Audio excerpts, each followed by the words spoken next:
नमस्ते जी। महर्षि दयानंद कृत सत्यार्थ प्रकाश के प्रथम समोल्लास को समझने का ये प्रयास है।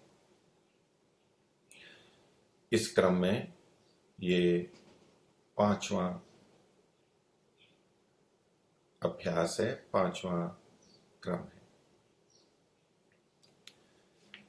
सत्यार्थ प्रकाश के प्रथम समोल्लास में ईश्वर के मुख्य नामों को महर्षि ने व्याख्यायित किया है, उनके अर्थों को बताया है। तो प्रारंभ में महर्षि ने प्रसंग चलाया, ईश्वर की स्तुति की, ईश्वर से प्रार्थना की और इसमें आने वाले विभिन्न नामों को ईश्वर का बताया। अन्य लोग इनको देवताओं का नाम भी मानते हैं। उस प्रसंग में प्रश्नकर्ता ने कहा, देवताओं का नाम नहीं मानते हो क्या? तो महर्षि ने कहा कि भाई ईश्वर का क्यों ना माने, देवताओं का क्यों माने? अन्य वस्तुओं के ये नाम हो सकते हैं, देवताओं के क्यों माने? तो पूर्व पक्षी का कहना था कि ये प्रसिद्ध हैं और ये उत्तम है, देव प्रसिद्ध हैं और उत्तम है। महर्षि ने उत्तर दिया कि परमात्मा सबसे प्रसिद्ध है और वो सबसे उत्तम है, सर्वोत्तम है, तो उसका भी ग्रहण होगा। पूर्व पक्षी ने एक दूसरी बात रखी कि जिसका प्रसंग हो उसका ग्रहण होना चाहिए।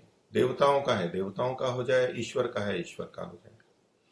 तो इन विभिन्न नामों में किसका प्रसंग है? वो ईश्वर का प्रसंग है, ये बताने के लिए महर्षि ने बहुत सारे उदाहरण शास्त्र के प्रमाण के रूप में प्रस्तुत किए। इनमें से हमने 4 को पीछे देखा था। सर्वे वेदा यत् पदम आमनन्ति, यहां तक हमने देखा था। ये महर्षि ने कुल 11 शब्द प्रमाण प्रस्तुत किए हैं। इनमें से एक एक का अर्थ फिर बाद में दिया है, तो हम एक एक प्रमाण को ले रहे हैं और उसके अर्थ को भी ले रहे हैं। तो अब मैं आज 5वें प्रमाण को ले रहा हूं। महर्षि का प्रतिपाद्य विषय यहां पर यह है, ये बहुत सारे नाम ईश्वर के वाचक होते हैं, ईश्वर का ग्रहण यहां प्रथम करना चाहिए। तो 5वें और 6ठे प्रमाण में वे मनुस्मृति के 2 श्लोक देते हैं। 5वां है, प्रशासितारम सर्वेशाम अणियांसम अणोरपि रुक्माभम स्वप्नधिगम्यम विद्यात्म पुरुषम परम। उस परम पुरुष को जानो। कैसा है वो परम पुरुष, उसके बारे में यहां पर वर्णन किया। उसके बहुत सारे विशेषण दिए गए, उसका स्वरूप यहां पर बताया गया, ईश्वर का स्वरूप बताया गया। और फिर उसी परमात्मा के, जिस परमात्मा का वर्णन 5वें श्लोक में किया है, उसके कई नाम आगे बताए गए हैं। तो पहले परमात्मा का स्वरूप बताया कि हम इस स्वरूप वाले को, उस परम पुरुष को इन नामों से कहते हैं, अन्य लोग इन इन नामों से कहते हैं। तो पहले देखिए 5वां श्लोक ही देखते हैं और महर्षि का अर्थ भी साथ में देखते जाते हैं। आपके पास भी सत्यार्थ प्रकाश हो तो बहुत अच्छी बात है, साथ ही साथ में देखते चलिए। तो 5वीं संख्या पे श्लोक है और फिर जब अर्थ किया है वहां पर भी हम 5 संख्या से उसको ग्रहण कर सकते हैं कि ये उस प्रमाण का अर्थ किया है। तो महर्षि उसका अर्थ करते हैं, प्रशासितारम, जो सबको शिक्षा देने हारा है, साथ में हम जोड़ी लेंगे जो कि आगे लिखा है। तो सबको शिक्षा देने वाला है, ये परमात्मा के लिए कहा गया कि प्रशासितारम। तो प्रशासितारम, प्रशासन करने वाला, शिक्षा देने वाला। तो एक तो प्रशासक होता है, नियंत्रक होता है, वो भी है परमात्मा, लेकिन यहां पर परमात्मा अनुशिष्ट करता है, बाद में बताता है, हमारे को शिक्षा देता है। तो प्रशासितारम सर्वेशम, सबको जो शिक्षा देने वाला है।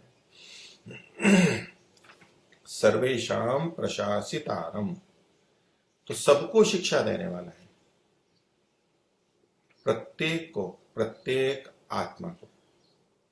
विशेष रूप से हम मनुष्यों को ले सकते हैं और अन्य इतर योनियों की आत्माओं को भी ग्रहण कर सकते हैं। तो मनुष्यों में वो हमें शिक्षा देता रहता है। शिक्षा देने के उसके अनेक तरीके हैं, अनेक उपाय हैं। कई बार हमें लगता है कि सृष्टि के आदि में चार वेदों का ज्ञान 4 ऋषियों को दिया तो परमात्मा ने उन्हीं को शिक्षा दी। नहीं, वो वेद का ज्ञान फिर सबके लिए है, तो इस तरह परमात्मा सबको शिक्षा देने वाला है। और सृष्टि बनाई है, उसमें ऐसी बुद्धि इंद्रियां आदि हमें दी हैं, और ऐसी ऐसी घटनाएं संसार में होती रहती हैं। मृत्यु होती है, जन्म मरण, जन्म होता है, कर्मफल भोग होता है, क्या क्या प्रक्रियाएं होती है, उस सब से भी वो हमारे को शिक्षा दे रहा होता है। तो मनुष्य जीवन में भी शिक्षा देता है और अन्य शरीरों में भी कर्मफल भोग हैं और वहां पर भी अनुभव है, वो सब परमात्मा शिक्षा ही देने वाला है और सबको शिक्षा देता है। कोई ऐसा नहीं है जिसको वो शिक्षा ना देता हो। प्रशासितारम सर्वेशम, हमें केवल उसकी शिक्षा को ग्रहण करना है, वो तो देने ही वाला है। और जो अविद्या से युक्त हैं, परमात्मा की शिक्षा को ग्रहण नहीं करते, उसको उसकी उपेक्षा कर देते हैं, उसको नजरअंदाज कर देते हैं, वो तो अविद्या से युक्त रहेंगे ही। लेकिन फिर भी परमात्मा उनको शिक्षा देता है, ठोकरें लगती है, कर्मफल व्यवस्था से फल मिलते हैं, तो आगे न पीछे सबको शिक्षा देता ही रहता है। कौन जल्दी शिक्षा ले लेता है, कौन देर से, ये उन उन आत्माओं पर निर्भर करता है। तो प्रशासितारम सर्वेशा। आगे कहा अणियांसम अणोरपि, अणु से भी अणियांश है, यानी अणु है। तो सामान्यतः हम इसका अर्थ क्या करते हैं, अणु, जैसे अणु, परमाणु, छोटा जो होता है, जो छोटा होता है उसको अणु कहते हैं। तो अणु से भी अधिक अणु है, अणियांसम अणोरपि। तो सामान्यतः हम ऐसे ही अर्थ करते हैं कि परमात्मा अणु से भी अणु है, अणु से भी छोटा है। अणु छोटा है तो छोटे से भी छोटा है, ऐसा अर्थ करते हैं। लेकिन देखिए, महर्षि ने ऐसा अर्थ नहीं किया। महर्षि ने जो अर्थ ग्रहण के लिए 4 बातें बताई गई, आकांक्षा, योग्यता, आसक्ति और तात्पर्य, ये बात महर्षि ने आर्ष ग्रंथों के संदर्भ में स्वयं भी लागू की है। वो जब शास्त्रों का अर्थ करते हैं तो इन सब का उपयोग करते हैं। ये बातें केवल सत्यार्थ प्रकाश को समझने के लिए ही नहीं है, केवल हमारे लिए नहीं है, किसी भी शास्त्र को समझने के लिए इन 4 बातों का उपयोग किया जाता है, तात्पर्य देखा जाता है। एक और मुंडक उपनिषद का वचन मिलता है, अणोरणीयान महतो महीयान, जो परमात्मा का वर्णन है। परमात्मा अणु से भी अणु है, अणोरणीयान, और महतो महीयान, और बड़े से भी बड़ा है। जो बड़े हैं उनसे भी बड़ा है और छोटे हैं उनसे भी छोटा है। तो कई जने इसके अर्थ को कर देते हैं, परमात्मा छोटे से छोटा है और परमात्मा बड़े से भी बड़ा है। तो बड़ा तो मतलब आकाश बड़ा है, उससे भी बड़ा है, सबसे बड़ा है, और छोटा अणु है, उससे भी छोटे से भी उससे भी छोटा है। और चूंकि परमात्मा में बड़े विचित्र गुण हैं, इसलिए वो लोग इसको मान भी लेते हैं कि परमात्मा इतना विचित्र है कि छोटे से छोटा भी है और बड़े से बड़ा भी। लेकिन सिद्धांततः जब हम देखेंगे तो जो चीज बड़ी है, देश की दृष्टि से बड़ी है, वो देश की दृष्टि से छोटी नहीं हो सकती, और जो देश की दृष्टि से छोटी है वो बड़ी नहीं हो सकती। तो केवल ये सोच करके कि परमात्मा में तो बड़े विचित्र गुण हैं और परमात्मा तो ऐसा भी हो सकता होगा, और बिना समझे, बिना ऋषियों के अर्थ जाने व्यक्ति कह देता है कि परमात्मा छोटे से भी छोटा है और बड़े से भी बड़ा है। लिखा है साफ, अणोरणीयान महतो महीयान। तो यहां पर भी अणियांसम अणोरपि, ये बात आई है। अब देखिए यहां ये ऋषि की व्याख्या कैसी होती है और ऋषि क्या ठीक अर्थ करते हैं। तो अर्थ में पहला तो लिखा उन्होंने, जो सबको शिक्षा देने हारा। आगे लिखते हैं सूक्ष्म से सूक्ष्म। अब यहां छोटे से छोटा नहीं कह रहे हैं, यहां कह रहे हैं सूक्ष्म से भी सूक्ष्म। जो अणु होता है वो सूक्ष्म होता है, यहां अणु का अर्थ है सूक्ष्म, जो अन्य स्थूल वस्तुओं में प्रवेश कर सकता है। तो जो सबसे सूक्ष्म है तो अणु है। प्रकृति की दृष्टि से देखेंगे तो, रचना में देखेंगे तो अणु है, परमाणु कह लीजिए। और सांख्य की दृष्टि से देखेंगे तो सत्वर स्तंभ तक देख लीजिए, वो सबसे सूक्ष्म है, सबसे छोटे हैं। और जाएंगे तो आत्मा को ले लीजिए, आत्मा भी अणु स्वरूप है, अणु रूप में है। तो यह सूक्ष्म अर्थ लिया, अणु का मतलब है सूक्ष्म, छोटे हैं और सूक्ष्म भी है। तो यहां सूक्ष्म अर्थ है, तो परमात्मा सबसे जो सूक्ष्म है, आत्मा उससे भी सूक्ष्म है। ये बात महर्षि और जगह भी लिखते रहते हैं। तो यहां सूक्ष्मता को बताया जा रहा है, छोटेपन को नहीं बताया जा रहा है। और सूक्ष्मता का तात्पर्य यह है कि वो दूसरी स्थूल वस्तुओं में प्रवेश कर सकता है, उनकी अपेक्षा से जो स्थूल है उसमें प्रवेश कर सकता है। तो परमात्मा सूक्ष्म से सूक्ष्म है, यानी सूक्ष्मतम है। यही अर्थ यहां पर हमें ग्रहण करना होता है। अगर हम छोटे से छोटा कर देंगे तो फिर उधर जो बड़े से बड़ा कहा गया उसके विपरीत जाता है। ये वक्ता का तात्पर्य नहीं है, उपनिषदकार का तात्पर्य नहीं है, ये मनुस्मृतिकार का तात्पर्य नहीं है कि वो परमात्मा को छोटा मान रहे हैं। जो चीज छोटी होती है वो एकदेशी होती है,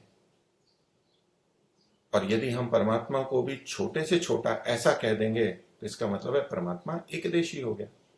दूसरी तरफ उसको व्यापक माना गया, वो सर्वव्यापक है। तो जो एकदेशी है वो सर्वव्यापक नहीं हो सकता, और जो सर्वव्यापक है वो एकदेशी नहीं हो सकता। ये परस्पर विरुद्ध गुण है।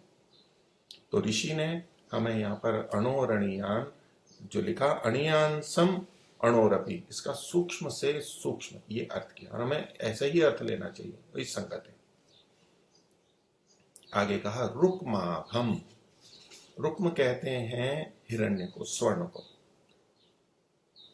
निरुक्त में, निघंटु में इस बात की चर्चा आई है।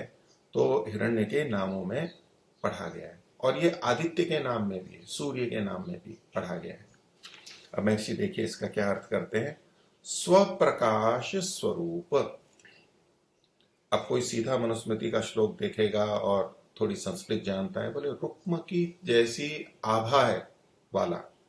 रुक्म स्वर्ण लेंगे, सोना लेंगे, हम कुंदन ले लेंगे, एकदम शुद्ध स्वर्ण ले लेंगे 24 कैरेट का, दमकता चमकता हुआ, तो उसकी जैसी आभा वाला, उस जैसा दिखाई देने वाला, ऐसा अर्थ है इसका। अथवा सूर्य के जैसा, कि जैसे सूर्योदय होता है वो भी उस समय लाल लाल होता है, या ऊपर जाता है तो चमकता हुआ होता है।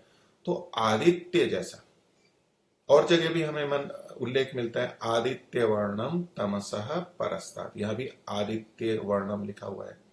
तो इन सबको देखते हुए कुछ व्यक्ति ऐसा अर्थ कर लेते हैं, लेकिन देखिए महर्षि ने ऐसा अर्थ नहीं किया कि सोने जैसा पीला होता है, सोने जैसा हम यूं कहें कि सुनहरा होता है, सूर्य जैसा होता है, ऐसा महर्षि ने वर्णन नहीं किया, तो नहीं लिखा है अर्थ। महर्षि क्या लिखते हैं, स्वप्रकाश स्वरूप।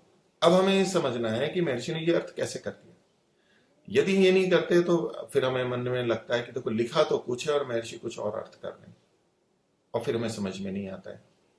और जिनको समझ में नहीं आता फिर कुछ ये भी कहने लग जाते हैं कि महर्षि ने गलत अर्थ किया। अब देखिए वक्ता का तात्पर्य भी देखना है, प्रसंग देखना है, ये कहाँ घटता है, योग्यता है या नहीं है। वहां जो आकांक्षा, योग्यता, आसक्ति और तात्पर्य, तो योग्यता में जैसे कहा था कि जल से सींचता है, अग्नि से तो नहीं सींचता, वो उस वस्तु में योग्यता तो होनी चाहिए। अब यहां जैसा वर्णन किया गया है उस परम पुरुष का, तो ये है तो परमात्मा के लिए, इसमें कोई संदेह नहीं है। अब अगर हम उसको सोने के जैसी आभा वाला, सोने के जैसी छटा वाला, सोने जैसा दिखाई देने वाला मानेंगे, तो स्वर्ण तो जैसा दिखाई देता है वो तो आंखों से दिखाई देता है, वो रूप गुण वाला। आदित्य वाला अर्थ करेंगे तो वो भी रूप गुण वाला है। तो परमात्मा में रूप गुण की योग्यता है या नहीं है, ये देखने की बात है। केवल शब्द पकड़ करके नहीं ले सकते। तो ऋषि तो जानते थे, और अन्य शास्त्रों से स्पष्ट है कि परमात्मा में न शब्द है, न रूप है, न रस है, न गंध है। तो रूप तो है ही नहीं उसमें, वो नेत्र का विषय ही नहीं है, नेत्र से जाना ही नहीं जाता है। तो ऐसे में जब रुक्माभम कहा गया है तो इसका वो सोने जैसा और सूर्य जैसा अर्थ का तात्पर्य भिन्न होगा, दिखने वाला नहीं ले सकते, क्योंकि योग्यता ही नहीं है। परमात्मा में ये योग्यता ही नहीं है कि उसमें रूप गुण हो, कि उसमें रूप हो, उसमें योग्यता ही नहीं है। अब योग्यता का अर्थ ये नहीं ले लेना जैसे हम सामान्यतः कहते हैं इस व्यक्ति में तो योग्यता ही नहीं है, अर्थात उसको हम निकृष्ट मानते हैं। परमात्मा को निकृष्ट नहीं कहा जा रहा है, योग्यता का मतलब है उसमें वो गुण है या नहीं है। तो परमात्मा में रूप गुण नहीं है, वो निराकार है। तो इसलिए रुक्माभम का अर्थ हमें दूसरा देना। अब रुक्माभम, रुक्म का और इसका जो अन्य अर्थ समाज में लोक में प्रचलित है संस्कृत में, तो जो भास्वर होता है, जो देदीप्यमान होता है, जो चमकदार होता है। इसके अलावा एक और अर्थ है कि रुक्म को कहते हैं जो रुचिकर है। अब स्वर्ण है, स्वर्ण की आभा जैसी भी है, लेकिन वो रुचिकर होता है, आकर्षित करता है। सूर्य भी हमें आकर्षित करता है। तो यहां पर जो आकर्षित होता है, ये भी एक अर्थ प्रचलित है। लेकिन महर्षि ने क्या किया कि ये स्वप्रकाश स्वरूप है। तो देखिए, स्वर्ण का जो अपना रंग होता है वो उसका अपना रंग है, वो बाहर से नहीं आया है, वो स्वयं प्रकाशित होता है, स्वयं ऐसा चमकदार है। और सूर्य के लिए भी लेंगे तो सूर्य स्वयं ऐसा प्रकाश वाला है, उसका अपना प्रकाश है, वो प्रकाश देता है। सोना यद्यपि अपने में से प्रकाश नहीं देता, उसको देखने के लिए बाहर के प्रकाश की आवश्यकता है, इसलिए आदित्य वाला जो अर्थ है वो हम स्वर्ण में नहीं घटाएंगे। यदि मैं रुक्म का अर्थ हम आदित्य ले लेते हैं तब तो कोई बात ही नहीं है कि जैसे सूर्य स्वयं प्रकाशशील है, बस इतना अर्थ ले लें। प्रकाश की किरणें निकल रही हैं ऐसा अर्थ नहीं लेंगे, क्योंकि वो घटता भी नहीं है। परमात्मा यदि ऐसा प्रकाशशील हो तो फिर तो वो चूंकि सर्वव्यापक है इसलिए कहीं अंधेरा ही नहीं होना चाहिए, लेकिन अंधेरा भी होता है। इसलिए वहां पर जैसे सूर्य स्वप्रकाशक है, उसके लिए दीपक की आवश्यकता नहीं, उसको अन्य की सहायता की आवश्यकता नहीं है, ऐसे ही परमात्मा अपने को प्रकाशित करता है।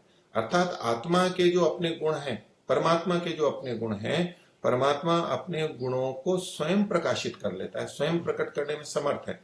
उसके लिए किसी की आवश्यकता नहीं है, अन्यों पर निर्भर उसे नहीं होना पड़ता है।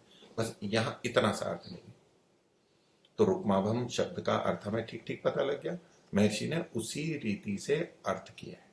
रुक्माभम स्वप्रकाश स्वरूप। अब अगला शब्द देखिए, यहां लिखा है स्वप्नधिगम्यम। वो ऐसा है जो स्वप्न की बुद्धि से जानने योग्य। स्वप्न आप जानते ही, निद्रा और स्वप्न, जागृत अवस्था, स्वप्न अवस्था, निद्रा अवस्था। धी का मतलब है बुद्धि। तो स्वप्न की बुद्धि से जो जानने योग्य है, प्राप्त होने योग्य है। अब सामान्य अर्थ तो हम यही करेंगे, स्वप्नधिगम्य। अब स्वप्न में हमारी क्या अवस्था होती है? सुषुप्ति के अतिरिक्त हम कुछ ना कुछ देखते रहते हैं, सुनते रहते हैं, अंदर ही अंदर चलता रहता है। अब महर्षि देखिए इसका क्या अर्थ करते हैं। समाधिस्थ बुद्धि से जानने योग्य है। स्वप्न शब्द का अर्थ महर्षि ने खोला है समाधि। धीगम्य का अर्थ तो वही है, बुद्धि से जानने योग्य है, धीगम्य जानने योग्य। अब यहां फिर हमें लगेगा कि महर्षि ने कैसा अर्थ कर दिया, और क्या स्वप्न में भी परमात्मा जाना जा सकता है? स्वप्न धीगम्य है, मनुस्मृतिकार तो कह रहे हैं, तो क्या हम सपने लेते रहेंगे और उस समय परमात्मा का ज्ञान हो जाएगा, परमात्मा का दर्शन हो जाएगा? तो नहीं। अब यहां पर स्वप्न का मतलब वो स्वप्न अर्थ नहीं लिया जाएगा जो निद्रा और स्वप्न वाला अर्थ होता है। तो यहां पर स्वप्न शब्द जो है वो तल्लीन होने इस अर्थ में भी आता है। स्वप्न शब्द का प्रयोग तल्लीन होना इस अर्थ में भी आता है। अब तल्लीन होना कैसे, किसके संदर्भ में लगेगा? तो परमात्मा में तल्लीन होना। तो जिस समय हम तल्लीन बुद्धि वाले होते हैं तब परमात्मा का ज्ञान होता है, ऐसा वो परमात्मा है। और अगर हम परमात्मा में तल्लीन नहीं है, हम दूसरी चीजों में तल्लीन है, हम संसार की चीजों में तल्लीन है, तो परमात्मा का ज्ञान नहीं होगा। तल्लीन, तत् उसमें लीन हो जाना, उसी में निमग्न हो जाना, उसी पर केंद्रित हो जाना। तो जब हम तल्लीन होते हैं, वो कहें पढ़ने में तल्लीन है इत्यादि, ध्यान में तल्लीन है, ईश्वर में तल्लीन है, तो समाधि में यही तो होता है। जब हम एकाग्र अवस्था लेंगे या निरुद्ध अवस्था लेंगे, तो ऐसा जब हम तल्लीन होकर के परमात्मा को जानते हैं, समझते हैं, तभी हम उसको ठीक जान पाते हैं, नहीं तो नहीं जान पाएंगे। परमात्मा जानने की दृष्टि से बड़ा सूक्ष्म है, उसको समझना, उसके गुणों को समझना और इस स्तर पे समझना कि वो हमें स्वीकार्य हो जाए, वो कठिन काम है। उसको तल्लीन होकर के किया जाता है। अब देखिए, समाधि स्वप्न का अर्थ तल्लीन होना, ये जो प्रचलित है, और उधर समाधि कहा गया। अब इससे देखिए साम्यता में कैसे देख सकते हैं हम दूसरे शास्त्रों की सहायता लेते हुए, कि समाधि का जो प्रसंग जैसे योग दर्शन में आया है, वहां पर संप्रज्ञात समाधि के प्रसंग में समापत्ति शब्द का प्रयोग किया गया, समापत्ति। और वहां उसका अर्थ क्या है? तत्स्थ तदंजनता समापत्ति। तत्स्थ उसी में स्थित, जिस वस्तु का साक्षात्कार कर रहे हैं उसमें स्थित है। और उसका स्वरूप भासित होता है, तदंजनता, उसको समापत्ति कहते हैं। तो उसमें स्थित होकर के उसका ज्ञान ठीक ठीक होना, ये तत्स्थ तदंजनता है, और ये समापत्ति और ये समाधि है। तो स्वप्न को शब्द का अर्थ जब हम तल्लीन लेंगे, तो जब तक हम परमात्मा में तल्लीन नहीं होंगे तब तक परमात्मा का ज्ञान हमको नहीं होगा। तो ये स्वप्नधि गम्यम, तो ऐसी भ्रांति हमारे को नहीं होगी। अब महर्षि का अर्थ एकदम स्पष्ट है कि वो समाधि बुद्धि से जानने योग्य है। तो जब परमात्मा का ज्ञान हम शास्त्रों से करते हैं, वहां भी तल्लीन होना होता है, विचार करते हैं, मनन करते हैं, निधिध्यासन करते हैं, वहां भी तल्लीन होना होता है। और सूक्ष्मता से देखें तो समाधि तो दो प्रकार की समाधि, संप्रज्ञात और असंप्रज्ञात। तो असंप्रज्ञात समाधि में ईश्वर का साक्षात्कार होता है, उस समय चित्त की वृत्तियां रुक जाती हैं और आत्मा परमात्मा में ही लीन होता है और उसी पर केंद्रित होता है, तो उसका ज्ञान होता है। तो कैसा है वो परमात्मा? स्वप्नधि गम्य है, समाधिस्थ बुद्धि से जानने योग्य है। तम परमम पुरुषम विद्यात, उसको परम पुरुष जानो, उसको परम पुरुष जानना चाहिए। ये महर्षि ने इसका 5वें का अर्थ कर लिया। अब देखिए, ये जो श्लोक था ये 5वां है और 6वां है, यहां भी क्रम है, और इसको मनुस्मृति में भी देखेंगे तो मनुस्मृति के अध्याय 12 के ये दोनों श्लोक हैं और क्रमशः हैं 122 और 123, ये क्रमशः हैं। तो अब ये जो प्रसंग चला आ रहा है, प्रकरण चला आ रहा है कि किस पुरुष की बात कही गई है, वो ऊपर बता दिया गया है। अब उसके बारे में कह रहे हैं, जो कि यहां महर्षि को देने का प्रयोजन था वो ये दूसरा श्लोक था, लेकिन प्रसंग बताने के लिए ये कहा गया कि यहां परमात्मा का ही वाचक है। एतम अग्निम वदन्त्येके, एतम इसको किसको? एतम ये तो सर्वनाम है, इसको तो किसी के लिए भी प्रयोग कर सकते हैं, हम सबके या सबका नाम है। राम को भी किसको कह सकते हैं, श्याम को भी कह सकते हैं, मोहन को भी कह सकते हैं। इसको, किसको मतलब सबको, किसी को भी ले सकते हैं, सबका नाम है, सबके लिए प्रयोग किया जाता है। तो यहां किसको लेंगे? तो पिछले श्लोक में जिसका वर्णन किया गया उसको, इसको एतम अग्नि वदंती, इसको अग्नि कहते हैं, अग्नि इसी का नाम है। एके मनुम, कुछ लोग मनु नाम से बोलते हैं।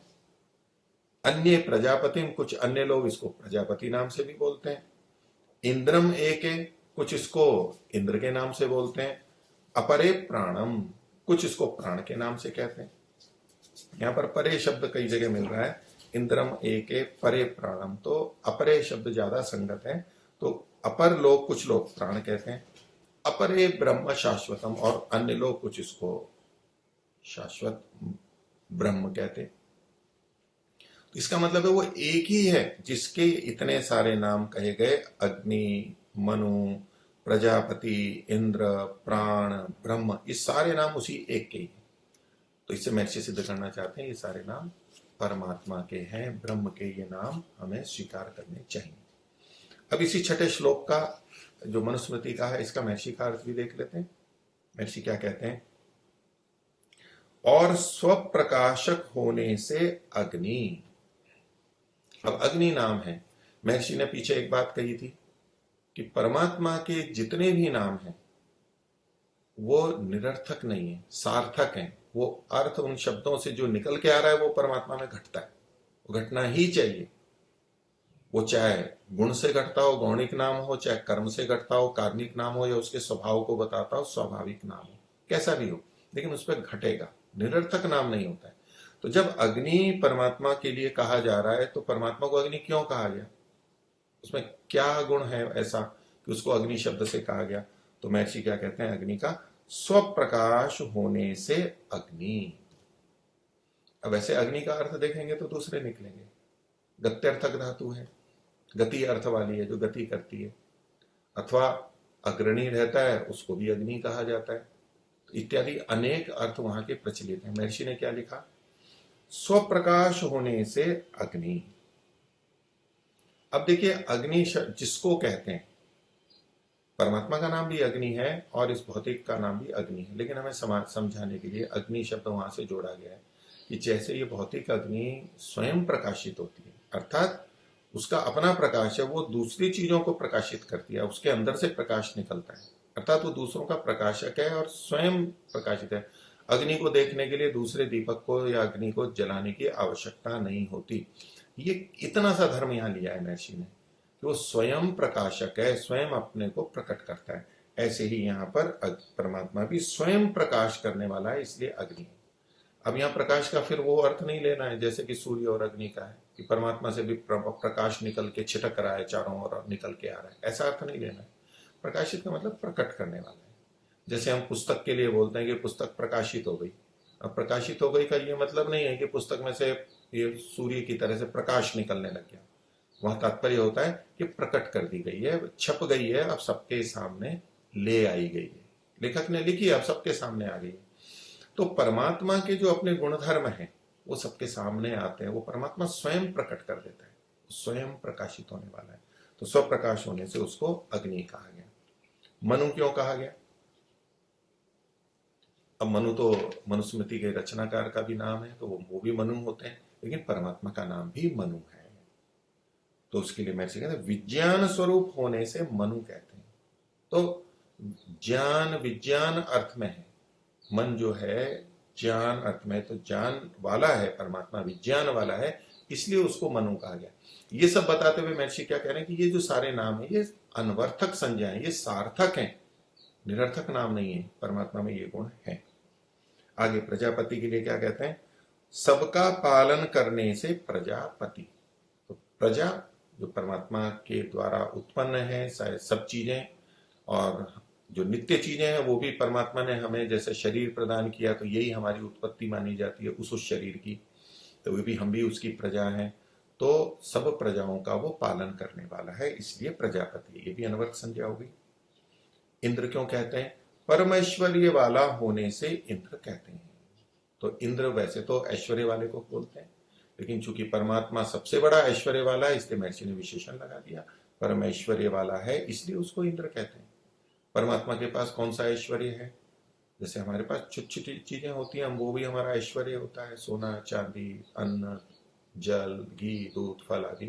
तो परमात्मा के पास तो सारी प्रकृति है, और उसके अपने गुण भी हैं, उसकी अपनी सामर्थ्य भी है, उसके अनंत गुण है, वो सब उसका ऐश्वर्य कहलाता है। इसलिए इंद्र शब्द से परमात्मा का ग्रहण होता है।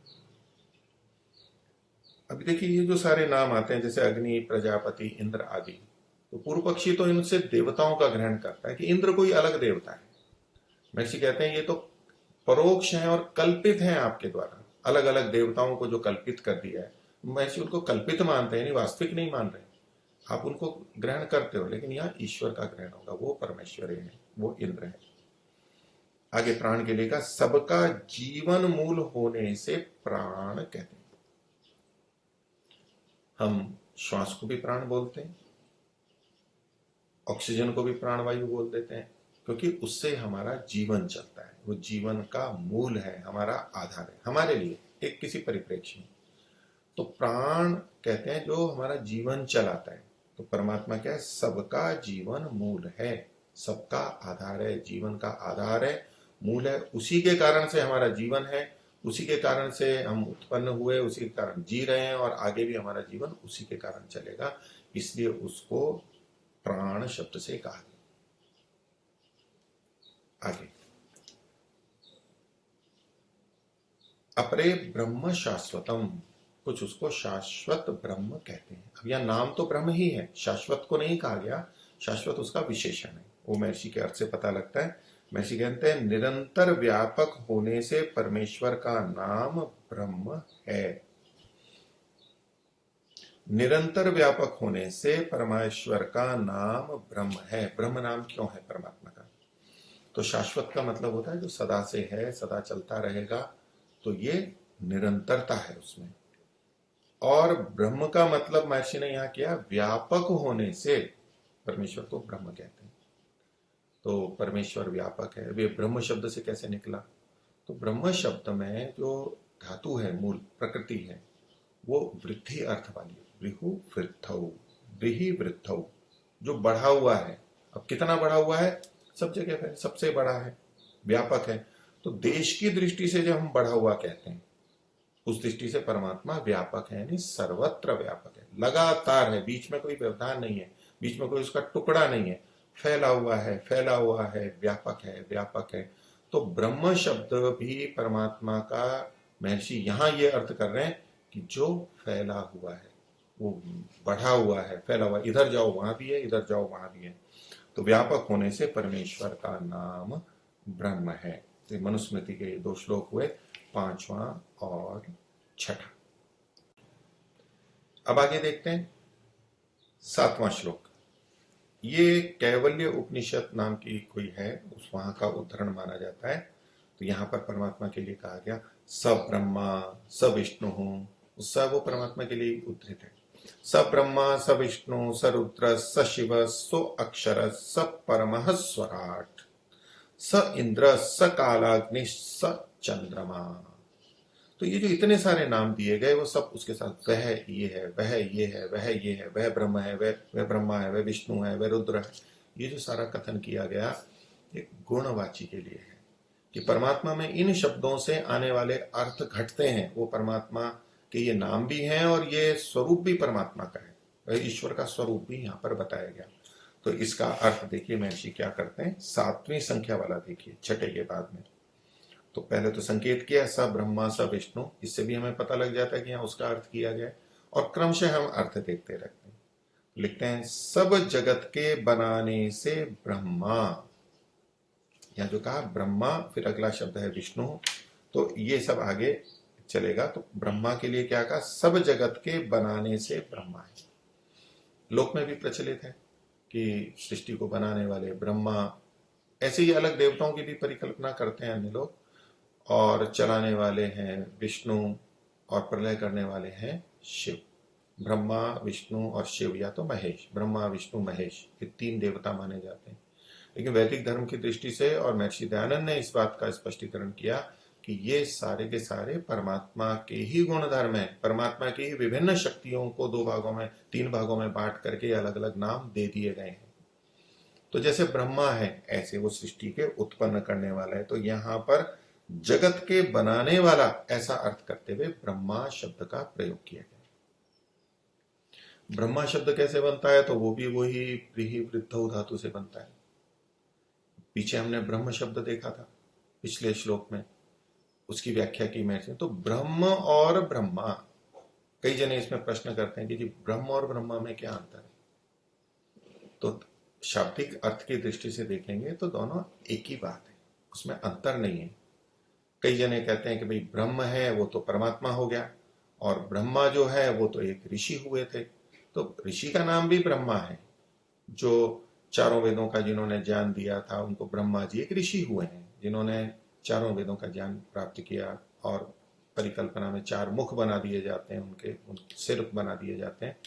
तो ये एक ऋषि हुए, वो अलग बात है। लेकिन ब्रह्मा ये परमात्मा का भी नाम है, महर्षि ने भी यहाँ पर ब्रह्मा परमात्मा के लिए भी लिखा है। तो ब्रह्म और ब्रह्मा दोनों परमात्मा के नाम है, और दोनों का अर्थ भी एक ही है। इसमें आ हो गया है तो वो ब्रह्मा शब्द आ गया, लेकिन देखिए दोनों के अर्थ कैसे किए महर्षि ने। जब पीछे ब्रह्म शब्द का अर्थ किया था तो निरंतर व्यापक होने से परमेश्वर का नाम ब्रह्म है, और यहां क्या लिखते हैं, सब जगत के बनाने से ब्रह्मा है। तो ये प्रचलित अर्थ को साथ में लेते हुए कि ब्रह्मा संसार को बनाने वाला है, वो अर्थ यहां पर दिए। तो प्रश्न आएगा कि भाई ये व्रीहि धातु से ही तो ब्रह्म बना है, उसी से ब्रह्मा बना है, अर्थ भी एक ही है, लेकिन महर्षि ने तो 2 अलग अलग अर्थ ले लिए। तो एक तो बढ़ा हुआ है, फैला हुआ है, वो अर्थ ले लिया। अब यहां पर वो जो ब्रह्मा है, ये वृद्धि, बढ़ा हुआ तो है ही परमात्मा, तो यहां पर वो बढ़ाने वाला है किसी भी चीज को। जब परमात्मा कह रहा है सब जगत का बनाने, सब जगत के बनाने से वो ब्रह्मा है। तो जगत जो ये हमें दिखाई दे रहा है, जो कार्य जगत है, ये तो परमात्मा इसको बनाता है। जब ये बने हुए नहीं होते हैं, यानी सत्वर स्तंभ की अवस्था में होते हैं या सूक्ष्म रूप में होते हैं, तो इनका कोई उपयोग ही नहीं होता है, इनके गुणों का प्रकटीकरण नहीं होता है। सत्वर स्तंभ का हम कोई उपयोग नहीं कर सकते, जो अलग अलग पृथक पृथक हैं। तो उनमें बहुत सारे गुण हैं, लेकिन वो प्रकट रूप में नहीं आते हैं। तो परमात्मा उन वस्तुओं को, जड़ पदार्थों को कार्य रूप में परिणत करता है, तो उसके विभिन्न गुण आ जाते हैं। देखो कितने रंग रूप देख मिलते हैं, कितने शब्द हैं, कितने रस हैं, कितनी वस्तुएं हैं, कितने तत्व हैं, कितने सारे बन गए हैं। तो उन्हीं 3 से तो बने हैं ये। वो जो गुण प्रसुप्त अवस्था में थे, वहां पर अनुद्भूत थे, उनको उसने उद्भूत कर दिया, बढ़ा दिया, प्रकट कर दिया। तो इस रूप में परमात्मा ब्रह्मा है, वो गुणों को प्रकट कर देता है, संसार को बनाने वाला है, तो उसको बढ़ाने वाला है, यही उसका बढ़ाने वाला स्वरूप है, इसलिए वो ब्रह्मा के नाम से भी कहा जाता है। तो यहां इनमें संदिग्धता नहीं रखनी चाहिए, व्यापक होने से भी ब्रह्म है और बनाने वाला है इसलिए वो ब्रह्मा भी है, दोनों बातें घटती। शब्द भले ही एक ही धातु से बना है, लेकिन वक्ता जिस रीति से जिस गुण को प्रकट करना चाहता है वो हमें लेना है। आगे क्या लिखते हैं, विष्णु का सर्वत्र व्यापक होने से विष्णु, वो व्यापक है, अब ये विष्णु शब्द हुआ। तो जैसे पीछे हम ब्रह्म और ब्रह्मा में देख रहे थे, तो ऐसे विष्णु के संदर्भ में भी व्यक्ति के मन में आएगा। अभी पीछे तो महर्षि ये लिख रहे हैं कि निरंतर व्यापक होने से परमेश्वर का नाम ब्रह्म है, यहां कहते हैं सर्वत्र व्यापक होने से विष्णु नाम है। तो परमात्मा व्यापक है, इसके कारण से उसका नाम ब्रह्म होगा या उसका नाम विष्णु होगा, दोनों में से कौन सा नाम होगा, कौन सा नाम लेना उचित है? तो दोनों नाम लिए जा सकते हैं। वहां पर भी ब्रह्म शब्द परमात्मा के व्यापक होने से संगत है, वो शब्द भी बनता है, और विष्णु शब्द भी बनता है। विष्णु शब्द तो सीधे सीधे विश्ली व्याप्त अर्थ में है, व्याप्ति अर्थ में ही है। तो परमात्मा व्यापक है, सब जगह व्यापक है, इसलिए उसको विष्णु कहा जाता है। और जो व्यापक है वही सबकी रक्षा कर सकता है, ये पूरे संसार की जगत की रक्षा वही कर सकता है जो व्यापक है। तो विष्णु को पालक भी कहा गया, वो एक अलग संदर्भ में कहा गया। यहां महर्षि अर्थ करते हैं सर्वत्र व्यापक होने से उसको विष्णु कहते हैं, ये भी अनवर्त संज्ञा है परमात्मा के अंदर। तीसरा है रुद्र। रुद्र का मतलब तो होता है कि जो रुलाने वाला है। तो रुलाने वाला है तो अच्छा नहीं माना जाता है, लेकिन कब अच्छा नहीं माना जाता है? जो सज्जनों को रुलाता है वो अच्छा नहीं माना जाता है, जो धार्मिकों को रुलाता है वो अच्छा नहीं माना जाता है, लेकिन जो दुष्टों को रुलाता है वो तो अच्छा ही माना जाता है। अब रुद्र का मतलब रुलाने वाला ही, केवल इतना था। और इतना ही लिखते हैं तो हम कहते हैं कि भाई दुनिया में हम जितना भी रोना हो रहा है, ये कौन रुला रहा है? अरे परमात्मा रुला रहा है। देखो सत्यात प्रकाश में लिखा है, और ये उपनिषद का भी वचन है, कैवल्य उपनिषद का, वहां भी रुद्र कहा गया, तो रुलाने वाला है। तो हम जीवन में जितना भी रोना है, कोई भी व्यक्ति, कितने लोग कितने कितने रोते रहते हैं, कितना दुख होता है उनके जीवन में, तो ये जो सब रुलाने वाला है कौन है? बोले भगवान रुलाने वाला है। तो कोई सीधा भी कहेगा भाई जो रुलाने वाला होता है वो तो अच्छा नहीं होता है। तो ऐसे में ये ऋषि ठीक तात्पर्य को बताते हैं कि वक्ता जब इन नामों को ले रहा है तो वहां परमात्मा की प्रशंसा की जा रही है, स्तुति की जा रही है, निंदा नहीं की जा रही है। इसलिए हमारे जैसे लोगों की स्पष्टता के लिए महर्षि क्या लिखते हैं, दुष्टों को दंड दे के रुलाने से रुद्र है। अब रुला रहा है, रुलाता कैसे है? तो दंड दे के रुलाता है। और दंड का मतलब है उसने पाप कर्म किए हैं तो दंड दे रहा है। दंड दे रहा है मतलब न्याय ही कर रहा है, न्याय करके उनको रुलाता है। और किनको? दुष्टों को। सज्जनों को नहीं रुलाता है परमात्मा। अगर सज्जन भी रो रहा हो तो, और लोग कहते हैं सज्जन के जीवन में बहुतों के बड़े दुख आते रहते हैं, सज्जनों को बहुत रोना पड़ता है, दुष्ट तो बड़े हंस रहे हैं, ऐसी ऐसी शंकाएं पैदा कर लेते हैं। तो हम यहां अपने जीवन में कैसा व्यवहार कर रहे हैं, दूसरे हमारे को रुला भी सकते हैं और दूसरे अन्याय पूर्वक हंस भी सकते हैं, सुखी भी हो सकते हैं। ये तो सब कर्म की स्वतंत्रता के कारण से। लेकिन परमात्मा कभी भी सज्जन को नहीं रुलाता है। परमात्मा रुलाता है तो दुष्टों को ही रुलाता है, और वो भी दंड दे करके रुलाता है। दंड देना ही उसका रुलाना है, और उसके दंड ऐसे होते हैं जो रुला देते हैं आदमी को, क्योंकि उसने जो पाप किया है, पाप करते समय भी हमने दूसरों को, बहुतों को रुलाया है, दुखी किया है।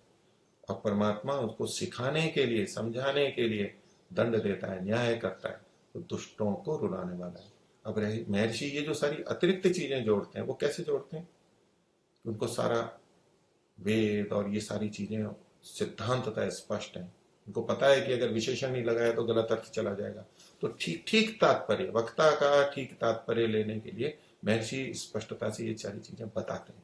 तो रुद्र का मतलब वो रुलाने वाला है, इसलिए रुलाने वाला है, दुष्टों को दंड देके, इसलिए उसे रुद्र कहते हैं। अब हम कहें कि भाई परमात्मा रुद्र है, रुलाने वाला है, तो ऐसे शब्द से हम परमात्मा की स्तुति क्यों करें? जो रुद्र का मतलब केवल रुलाने वाला है, तो क्या हम रोना चाहते हैं इसलिए परमात्मा को रुद्र नाम से पुकार रहे हैं? ये परमात्मा आप रुलाने वाले हो? नहीं। क्योंकि हम जब भी परमात्मा को कहें हे परमात्मा आप आनंद स्वरूप हो, तो हम आनंद चाहते हैं, इसलिए करते हैं। हे परमात्मा आप न्यायकारी हो, हम न्याय चाहते हैं। तो जिस गुण की हमें कामना होती है उस गुण का हम प्रयोग करते हैं। प्रार्थना के समय उस तरह के शब्दों का प्रयोग करते हैं, परमात्मा के उन्हीं गुणों को बोलते हैं। जैसे लोक में हम धन की कामना होती है तो उसको धनवान कहते हैं, बल की कामना होती है रक्षा की तो उसको बलवान मानते हैं, इत्यादि गुणों का तो वही नाम और वही गुण प्रस्तुत किए जाते हैं। ये स्वभावता है। तो परमात्मा को हम रुद्र कह के कहें कि हे परमात्मा आप रुद्र हो, रुलाने वाले हो, तो हम तो रोना नहीं चाहते, लेकिन ये है दुष्टों को रुलाने वाले हो। सज्जनों को अगर ये मन में स्पष्टता रहे कि परमात्मा दुष्टों को रुलाने वाला है, यानी सज्जनों को नहीं रुलाने वाला है, तो सज्जनों का दुख बहुत कम हो जाएगा। ईश्वर में विश्वास होना चाहिए कि परमात्मा दुष्टों को रुलाता है, सज्जनों को कभी नहीं रुलाएगा। और यदि मैं दुष्ट हूं तो मेरे को भी रुलाएगा। और हम चाहें कि मैंने जो गलत काम किए हैं, मैंने जो दुष्टता की है, पाप किया है, परमात्मा रुलाएगा मेरे को, तो हमें आगे नहीं रोना है, हमें आगे गलत काम नहीं करना है। तो परमात्मा का रुद्र गुण भी, रुद्र शब्द का प्रयोग भी हमारे लिए हितकारी होता है और ठीक ज्ञान देने वाला होता है, ईश्वर के स्वरूप को समझाने वाला होता है। ये प्रथम समोल्लास महर्षि ने इसीलिए तो लिखा है। इन शब्दों के अर्थ खोले हैं, लेकिन उसका भी कुल तात्पर्य क्या है कि परमात्मा का स्वरूप, ईश्वर का स्वरूप ठीक ठीक पता लग जाए। तो रुद्र के लिए कहा दुष्टों को दंड दे के रुलाने वाले से वो रुद्र कहलाता है। फिर शब्द है शिव, तो शिव कल्याण कारक है, महर्षि वही अर्थ करते हैं मंगलमय, मंगल करने वाला, कल्याण करने वाला, और सबका कल्याणकर्ता होने से शिव कहा गया है। तो परमात्मा कल्याण तो करता ही। अब देखिए विचित्रता कैसी होती है कि हम ब्रह्मा विष्णु और महेश को शिव बोलते हैं और वो कल्याण करने वाला है, जबकि उसको संहारक कहा जाता है। तो ये कल्याण परमात्मा के संहार में भी है, संहार में भी कल्याण ही है, ये हमें आश्वस्त होना चाहिए। मृत्यु है या प्रलय है, जो भी होगा वो हमारे कल्याण के लिए होगा, विनाश हमारे अकल्याण के लिए नहीं हो सकता। वो शिव है, परमात्मा कल्याण ही करेगा। आगे स अक्षर, अक्षर शब्द भी कहा गया, परमात्मा के लिए अक्षर शब्द का भी प्रयोग होता है। तो एक अर्थ तो अक्षर होता है जो नाश से रहित है, जिसका अक्षरण नहीं होता है, वो भी महर्षि ने यहां पर लिखा है। उनके संस्कृत वाले भाग को देखते हैं कि महर्षि क्या अर्थ बताना चाह रहे हैं। तो कहते हैं यह सर्वम अश्नुते न क्षरति न विनश्यति तत् अक्षरम। इस संस्कृत में लिख दिया। ये अक्षर कहते किसको है? तो यहां पर दो तरह से अर्थ किए जा रहे हैं। पहला है यह सर्वम अश्नुते, यहां पर अल्प विराम लगा लेना चाहिए। यह सर्वम अश्नुते, ये एक बात हुई। फिर कहते हैं न क्षरति, न क्षरति को ही आगे खोला, न विनश्यति। ये दो अलग अलग अर्थ नहीं है, चाहे तो कर सकते हैं, लेकिन ये एक ही अर्थ को बताने वाले। न विनश्यति, न क्षरति, न विनश्यति। क्योंकि इसकी पुष्टि अभी हम कैसे होगी? देखिए महर्षि का आगे जो इसी में हिंदी में अर्थ लिखा हुआ है, ये तो संस्कृत का था। इस संस्कृत में भी ये 3 1 2 3 करके आगे जो हिंदी में अक्षर शब्द लिखा है, तो क्या क्या? जो सर्वत्र व्याप्त अविनाशी।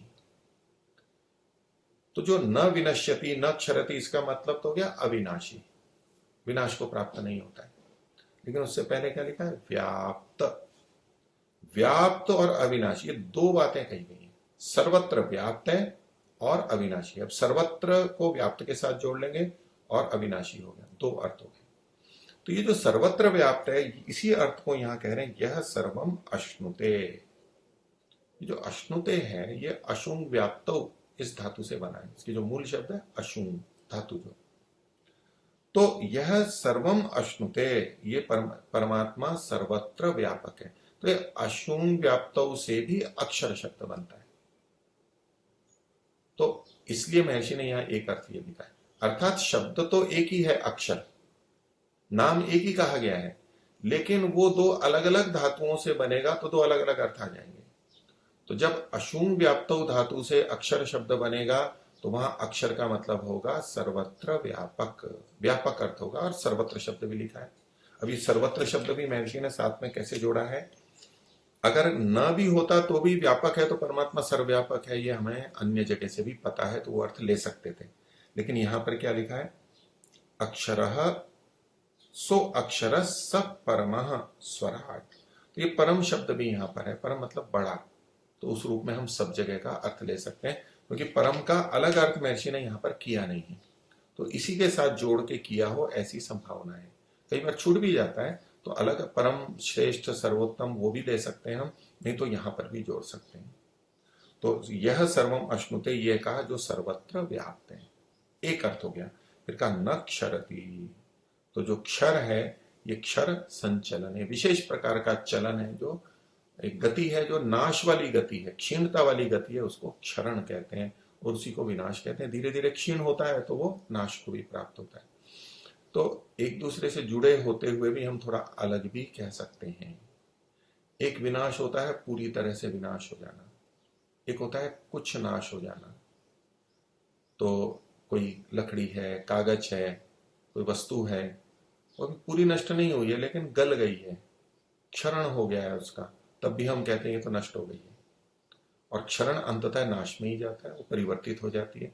तो दोनों को एक मानते हुए महर्षि ने लिखा है कि परमात्मा अक्षर है यानी सर्वव्यापक है, और दूसरा अविनाशी। अगला शब्द है स्वराट। तो स्वराट के लिए लिखते हैं महर्षि, यह स्वयं राजते स स्वराट।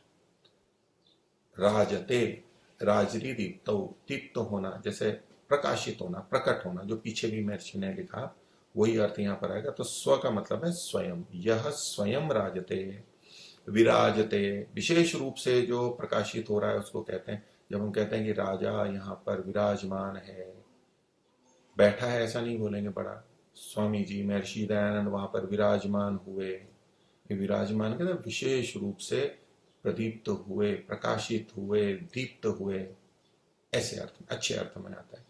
तो परमात्मा स्वयं प्रकट होता है, उसको दूसरा प्रकट नहीं करता है।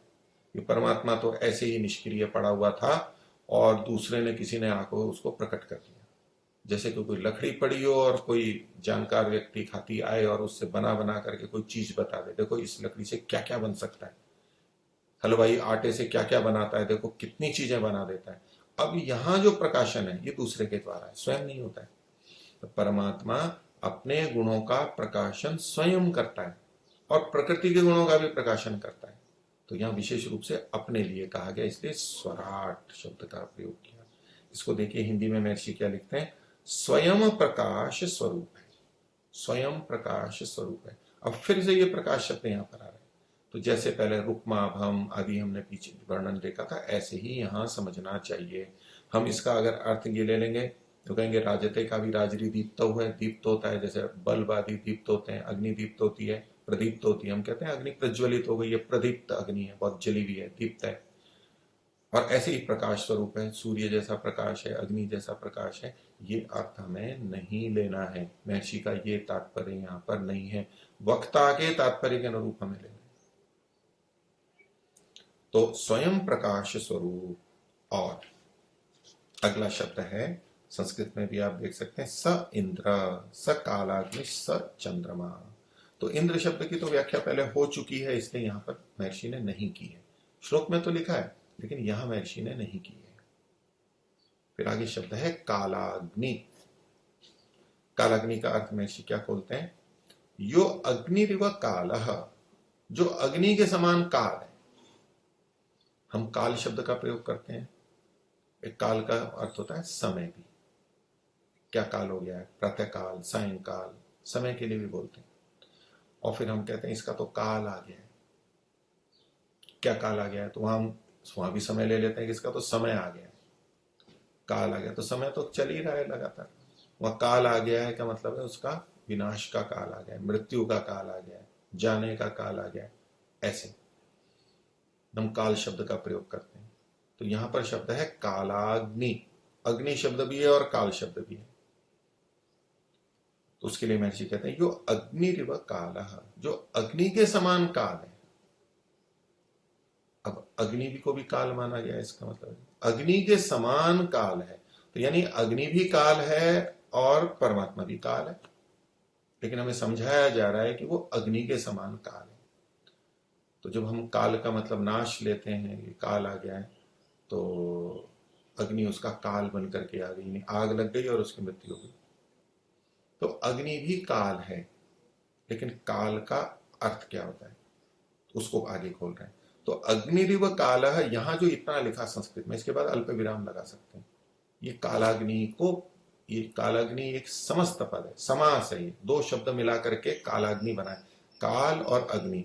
तो काल और अग्नि का अर्थ क्या लेंगे, तो समास को बोला यो अग्निरिव काल, ये कालाग्नि। लेकिन ये काल क्या है, अग्नि तो ये अग्नि भौतिक अग्नि ली जा रही है यहां पर। अब यहां अग्नि का मतलब परमात्मा नहीं लिया जाएगा, क्योंकि परमात्मा को बताने के लिए यहां कालाग्नि शब्द का प्रयोग किया गया है। तो अब अग्नि का मतलब भी अगर हम यहां परमात्मा ही ले लें, तो जो परमात्मा के समान काल है वो परमात्मा कहलाएगा, ये तो अर्थ संगत ही नहीं होगा, असंगत होगा। तो यहां पर कालाग्नि में जो अग्नि शब्द है ये भौतिक अग्नि के लिए है, भले ही अग्नि शब्द परमात्मा का भी वाचक है, यहां नहीं है। तो जो अग्नि के समान काल है, अब ये जो काल है ये क्या चीज है, तो उसको आगे कहते हैं कलयिता, जो कलन करने वाला है, कलयिता है। अभी कलयिता का क्या मतलब हुआ ये भी समझ में नहीं आया, तो उसी को आगे खोला है प्रलय करता। अब कल का मतलब हम कलन या कलन ऐसे कहें कि इसका काल है, तो वो हम नाश अर्थ में देखते हैं, ये नाश हो रहा है।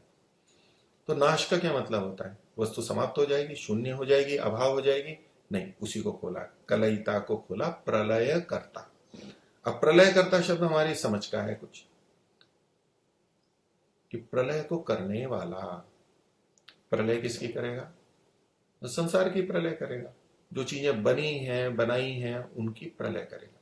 न प्रलय में क्या होता है, वो प्रकर्ष रूप से लीन हो जाती हैं चीजें, जो बनी थी वो वापस अपनी मूल प्रकृति के रूप में आ जाती है, कार्य जगत कारण रूप में आ जाता है, सारा संसार सत्वर स्तंभ के रूप में वापस आ जाता है, ये प्रलय करना है। तो मूल वस्तु नष्ट नहीं हुई है। तो काल का मतलब लेते हुए कि परमात्मा काल है, मतलब नष्ट करने वाला है और शून्य कर देगा, अभाव कर देगा, अपने अतिरिक्त कोई चीज नहीं रहने देगा, ये तात्पर्य नहीं है वहां पर। वहां यही है कि वो प्रलय कर देता है, लीन कर देता है, वो कारण में चले जाते हैं, कार्य वस्तु कारण के रूप में आ जाती है। तो इसलिए यो अग्निरिव काल कलयिता प्रलय करता स कालाग्नि ईश्वर। तो अब देखिए क्या अग्नि, अग्नि से समानता की गई, अग्नि के द्वारा परमात्मा को समझाया जा रहा है, भौतिक अग्नि के द्वारा। तो परमात्मा में जब हम घटाएंगे तो अग्नि में भी घटाना चाहिए। तो अग्नि कलयिता है, जैसे अग्नि कलयिता है ऐसे परमात्मा भी कलयिता है। अब उसी को खोला प्रलय करता, तो अग्नि भी प्रलय को करने वाली है, तो परमात्मा भी प्रलय को करने वाला है। अब देखिए अग्नि प्रलय कैसे करती है, अग्नि जला देती है, अग्नि पिघला देती है, और अग्नि जो कोई वस्तु होती है उसको विखंडित कर देती है, वो जुड़ी हुई है तो उसको विखंडित भी कर देती है। तो देखिए ये जो कल शब्द है, धातु संस्कृत की दृष्टि से देखेंगे तो है कल क्षेपे। कल जो धातु है वो क्षेप अर्थ के अंदर है, उसका अर्थ होता है उखाड़ना या फेंकना। जैसे किसी को उखाड़ दिया, पेड़ को उखाड़ दिया, उसको इधर फेंक दिया, पत्ता इधर फेंक दिया, डाली इधर फेंक दी, तो पेड़ का नाश हो गया। हम कहेंगे पेड़ का नाश हो गया, ये पेड़ का काल बन करके आया, हाथी आया वो पेड़ का काल बन के आया, इसको इधर तोड़ दिया उधर तोड़ दिया, रौंद दिया, ये काल बन के आ गया। वस्तु तो नष्ट नहीं हुई, वो खा गया, इधर उधर फेंक दिया, जो भी किया। अग्नि भी ऐसी ही करती है, अग्नि विभाजन करती है, तत्वों को इधर उधर कर देती है, किसी तत्व को नष्ट नहीं करती है। किसी कोई भी अणु, अग्नि में कागज जले चाहे रोटी जले, वो उनके अणुओं का नाश नहीं करती है, उनको विखंडित कर देती है, वो भिन्न रूप में आ जाते हैं। तो ये विखंडन करना, उखाड़ना, फेंकना, ये अग्नि के द्वारा होता है। अब जैसे अग्नि काल है ऐसे ही परमात्मा भी काल है, अर्थात परमात्मा भी प्रलय करता है। प्रलय में क्या करेगा, विक्षेप करेगा, विखंडित करेगा, उखाड़ देगा, फेंक देगा, इधर उधर बिखेर देगा, बस यही प्रलय है। तो अग्नि का ये गुण परमात्मा में भी हमें समझाने के लिए शब्द दिया कालाग्नि, जो अग्नि के समान काल है। तो महर्षि ने क्या लिखा कालाग्नि का, हिंदी में देखिए, ये तो मैंने संस्कृत वाला भाग देखा, कालाग्नि का हिंदी भाग देखिए। प्रलय में सबका काल है, जब प्रलय की अवस्था आती है तो सबका काल है, काल का मतलब बिखेरने वाला है। सब वस्तुओं का, सब कार्य जगत का। आत्मा को नहीं बिखेरेगा, आत्मा नित्य है। अब यहां पर सबका शब्द देख करके कोई कहे जी आत्मा को भी फिर बिखेरने वाला होना चाहिए, सबका है। नहीं, आत्मा में वो योग्यता ही नहीं है, वो विखंडित होता ही नहीं है, वो तो अखंडित है, वो तो नित्य है। और परमात्मा भी नहीं करेगा, कर ही नहीं सकता है। तो यहां सबका तात्पर्य जो उत्पन्न हुए हैं, जो मिल करके बने हैं, वही ग्रहण होगा, यही योग्यता है। तो सबका काल है, कार्य जगत का काल है। आगे लिखते हैं, और काल का भी काल है। अभी काल का भी काल है, एक और बात कह दी। तो परमात्मा स्वयं काल है। अभी पीछे पीछे कहा गया प्रलय में सबका काल है, तो परमात्मा खुद काल हो गया, और वो काल का भी काल है। तो स्वयं अपना काल, अब यहां काल का मतलब स्वयं परमात्मा का ग्रहण नहीं हो सकता, क्योंकि जब ये कह रहे हैं प्रलय में सबका काल है, तब भी वो काल परमात्मा है, और काल का भी काल है। तो जो काल का काल है वो परमात्मा है, वो ईश्वर है। तो ये जो पहला काल शब्द है, अब ये परमात्मा का वाचक नहीं होगा। भले ही यहां पर काल का मतलब परमात्मा भी बताया जा रहा है, लेकिन इस काल का मतलब परमात्मा नहीं होगा। तो उसका हम क्या अर्थ ले सकते हैं? तो एक काल का अर्थ समय है। हम समय को भी काल क्यों बोल देते हैं? वो कैसे क्षेप करने वाला है, विक्षेप करने वाला है, फेंकने वाला है। तो समय जो होता है वो हर वस्तु का एक क्रम ही तो होता है। इसकी अपेक्षा इसका अब जन्म हुआ, उसका तब जन्म हुआ, इसका इतना काल है, इसका इतना काल हुआ है। तो चाहे संयोग हो चाहे वियोग हो, उस सब में वो एक तरह से परोक्ष कारण बना हुआ रहता है। वो क्रम को बताने वाला होता है, ये पहले है, ये बाद में है। तो इस समय को भी काल कहते हैं। तो काल भी उस समय समाप्त हो जाएगा। किस दृष्टि से? जो अनित्य काल है। काल दो प्रकार के होते हैं, एक नित्य और एक अनित्य। संसार बना, उसके साथ उसका काल जुड़ गया। हमारा जन्म हुआ, उसके साथ हमारा काल जुड़ गया। हम कितने साल के हैं, ये मकान कितने साल का, इस सृष्टि को बने कितना साल हुआ। तो जो कार्य वस्तुएं बनती हैं, उनके साथ में जो काल जुड़ता है, वैसे तो काल पहले भी था। हम उत्पन्न हुए तभी तो काल उत्पन्न नहीं हुआ, काल तो पहले से भी चल रहा था। अन्य कितनी वस्तुएं उत्पन्न हुई हमारे से पहले, कितने मनुष्य थे, उन सबका भी काल चल रहा था। तो काल तो चल रहा था, लेकिन जब हम उत्पन्न हुए तब से हमारा काल प्रारंभ हुआ। तो ये अनित्य काल है। तो ये जो अनित्य काल है, सृष्टि की चीजों का बनना आदि, उससे जुड़ा हुआ जो है सूर्य चंद्र, इनसे जो ये काल हमारे व्यवहार के लिए है, उस काल को भी समाप्त कर देता है। जब सारी चीजें बिखर जाएंगी तो कौन सा काल रहेगा? ये वाला काल नहीं रहेगा। नित्य जो काल है वो तो सदा चलता रहेगा। अभी पहली सृष्टि थी वो भी काल था, अब प्रलय काल है, वहां पर भी काल चल रहा है, और फिर सृष्टि बनेगी तब भी काल है। लेकिन जो सापेक्ष काल है कार्य जगत का, वो काल नहीं रहेगा। उस काल को भी वो छिन्न भिन्न कर देगा, समाप्त हो जाएगा। जब वस्तुएं समाप्त होंगी तो वो भी समाप्त हो जाएगा। तो एक तो समय जो है, जो क्रम है, उसका समाप्त हो जाएगा। दूसरा, जब हम काल का मतलब नाश करने वाला लेते हैं, नाश अर्थ लेंगे, तो ये जो प्रलय के समय में विक्षेप कर रहा है, विघटन कर रहा है परमात्मा, बाद में उसको भी वो समाप्त कर देगा। ये जो विघटन है वो कहां जाके रुकेगा और कहां तक चलेगा, और फिर से सृष्टि बनेगी। ये विघटन है, विघटन ही बना रहेगा ऐसा नहीं है। ये जो विघटन हुआ, विक्षेप हुआ, उसको भी फिर वो संगठित करने वाला है। इस दृष्टि से भी वो काल का भी काल है। और सामान्य भाषा में हम बोलते हैं काल, हम मृत्यु को बोल देते हैं, तो वो मृत्यु की भी मृत्यु है, मृत्यु का भी नाश करने वाला है, वो जीवन देने वाला है। तो इन अर्थों में हम यहाँ पर सार्थकता ले सकते हैं। काल का भी काल है, इसलिए परमेश्वर का नाम कालाग्नि है। तो ये 7वें श्लोक तक, 7वां जो प्रमाण था, इस तक हमने देखा, ईश्वर के स्वरूप को समझने का प्रयास किया और महर्षि की शैली को देखा। इससे हम आर्ष ज्ञान भी प्राप्त करते हैं कि अर्थ कैसे किए जाते हैं, महर्षि कैसे अर्थ कर रहे हैं, ठीक अर्थ कैसे कर रहे हैं। तो महर्षि का भी तात्पर्य हमें समझ में आता है, और ठीक अर्थ करने की शैली भी समझ में आती है। आज का विषय इतना ही रखते हैं, आगे का क्रम फिर देखेंगे धीरे धीरे। सभी को सादर नमस्ते। ओम शांति।